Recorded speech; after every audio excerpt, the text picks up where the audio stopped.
फेंककर gold medal जीता। वहीं दूसरे नंबर पर भी भारतीय ही रहे।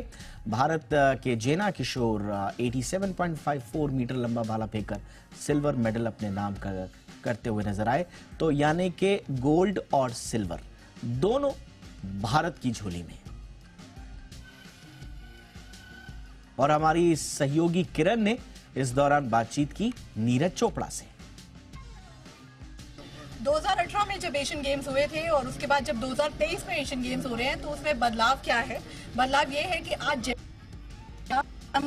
भी भारत है और नंबर 2 पे भी भारत है। और सिर्फ आप दोनों नहीं, हर जगह ऐसा लग रहा था भारत ही भारत नजर आ रहा है एथलेटिक्स की फील्ड में। जी बिल्कुल। और मैं तो कहना चाहता हूं कि अगर तीसरा भी जेवलिन थ्रो आता इंडिया से तो तीसरा भी भारत वाला ही होता आज, क्योंकि हमारा जेवलिन काफ़ी अच्छा हो रखा है अभी। पर वही है कि सिलेक्शन जो है वो रूल्स में है, तो उसके हिसाब से।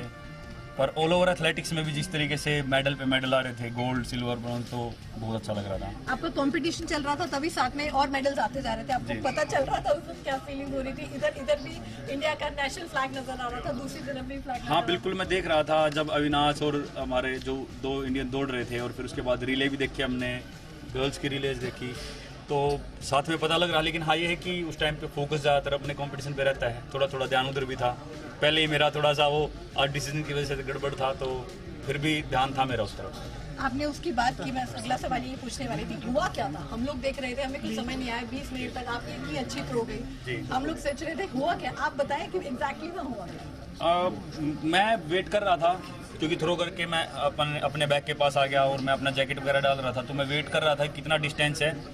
काफ़ी देर तक देखने के बाद फिर एकदम दूसरे लड़के ने थ्रो कर दिया और उसके बाद वो नपा ही नहीं। तो उसके बाद फिर मैं वहाँ पे गया कि क्या चल रहा है, क्योंकि मेरा थ्रो आया नहीं और इसने थ्रो कर दिया, तो ये क्या था। तो फिर उन्होंने रोका कंपटीशन, फिर वहाँ पे उनको बोला कि वो कहाँ पे है, तो वो मार्क ही भूल गए फिर कहाँ पे था। तो काफ़ी दिक्कत हुई इस टाइम पे। वो वहाँ पे गए भी मार्क देखने दोबारा, तो शायद से वो मार्क चला गया था जहाँ पे जेवलिन लैंड हुई थी। फिर काफ़ी देर तक बहस करने के बाद और उनके बाद उन्होंने बोला कि आपको हम फर्स्ट थ्रो दोबारा दे सकते हैं। तो मैंने वही सोचा कि अब ज़्यादा बहस ना करने से अच्छा है कि ठीक है चलो कर लेते हैं, क्योंकि बाकी एथलीट्स भी वेट कर रहे थे और सभी ठंडे हो रहे थे, सभी ने वार्म किया हुआ था। फिर मैंने वही सोचा कि चलो कर लेते हैं। पर हमें बहुत मज़ा आ रहा था जब आप इसमें थ्रो में कंपटीशन चल रहा था और एक दूसरे को पंप अप कर रहे थे। एक तरफ आप भी जब आगे हो गए थे, तब आपको लग रहा था कि आज भाई के साथ बढ़िया कंपटीशन चल रहा है? नहीं, ऐसा अच्छा लग रहा था, जैसे मेरे को पता ही था भाई सब मार ही लेंगे आके, क्योंकि पहला फास्ट थ्रो अच्छा मार रखे थे, तो मैं तो मेरा 100% देना चाहता था। चलिए बहुत बहुत शुक्रिया। तो ये थे हमारे साथ नीरज चोपड़ा और किशोर जेना, जिन्होंने जीता है जैवलिन थ्रो में। नीरज ने जीता एक बार फिर से गोल्ड और ओलंपिक चैंपियन और वर्ल्ड चैंपियन और एशियन चैंपियन।